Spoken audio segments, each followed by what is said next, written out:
C'est un plaisir de vous avoir avec nous dans cette nouvelle édition de Getting sur TV Africa. Bienvenue à tous. C'est avec le Niger que nous démarrons ce bulletin d'information. Le vice-ministre de la Défense de la Fédération de Russie, le colonel général Evgorov Lounoussbek, a rencontré le président de transition du Niger, le général Abdourahmane Tiani, ce 2 juin 2024, au cœur des échanges des sujets d'intérêt commun de l'actualité internationale. Selon les autorités nigériennes, cette rencontre entre les deux personnalités ouvre la voie à de nouvelles perspectives pour l'approfondissement des relations entre les deux pays.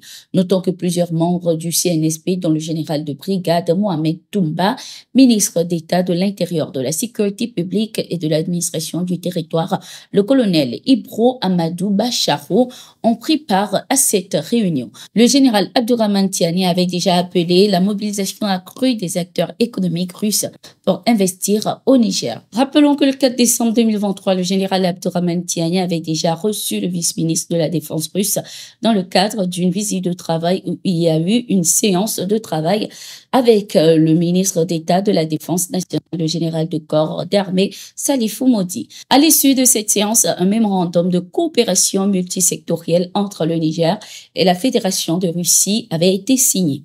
Benjamin Netanyahou, le premier ministre israélien, a révélé que la France a tué des civils lors d'un mariage au Mali.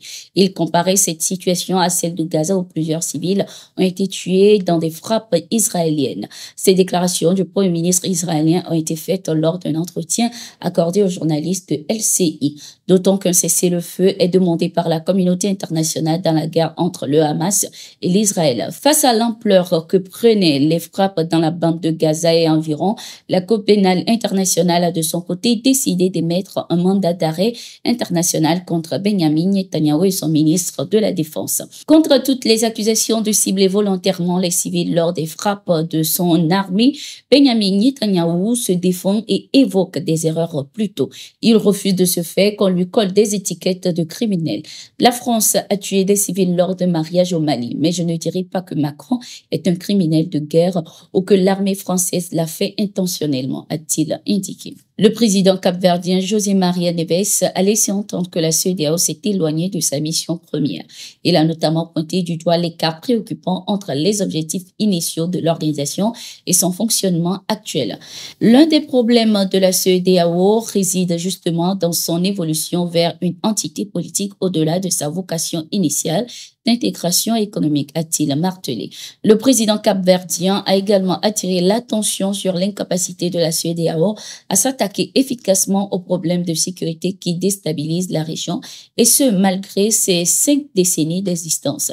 Il déplore une certaine inertie face à l'instabilité et aux menaces sécuritaires qui pèsent sur l'Afrique de l'Ouest, une situation qui exacerbe les tensions et met en péril la coopération régionale.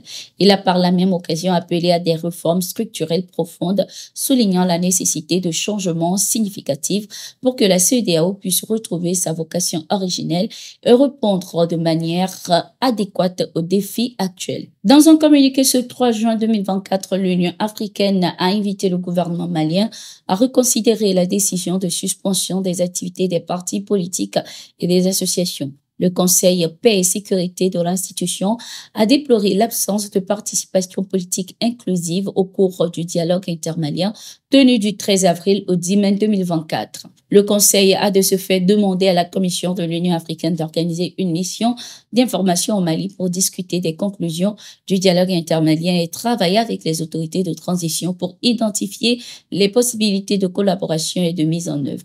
Notons que le gouvernement malien a suspendu l'activité de plusieurs partis politiques pour des raisons de maintien de l'ordre public. Au Burkina Faso, le lieutenant-colonel Evra Somda, ancien chef d'état-major de la gendarmerie nationale, est poursuivi pour complot contre la sûreté de l'État, association de malfaiteurs, violation de consignes et incitation à commettre des actes contraires au devoir ou à la discipline. L'information est donnée ce 1er juin par le parquet militaire de Ouagadougou. Le lieutenant-colonel Evra Somda est en détention depuis octobre 2023 avec plusieurs autres officiers burkinabés. Selon les les informations du procureur, le lieutenant-colonel Evra Sobda aurait été impliqué dans des rencontres visant à planifier une insurrection contre le régime de la transition. L'enquête désormais terminée a conduit à la mise en examen de ces officiers. Notons qu'un mandat d'arrêt reste en cours d'exécution pour un autre officier en fuite. Le parquet militaire a assuré de ce fait que l'instruction se poursuit pour le respect des droits de la défense. Et voilà, c'est la fin de cette édition de Getingo. Merci d'être resté avec nous. Nous sommes en continu sur nos différentes plateformes.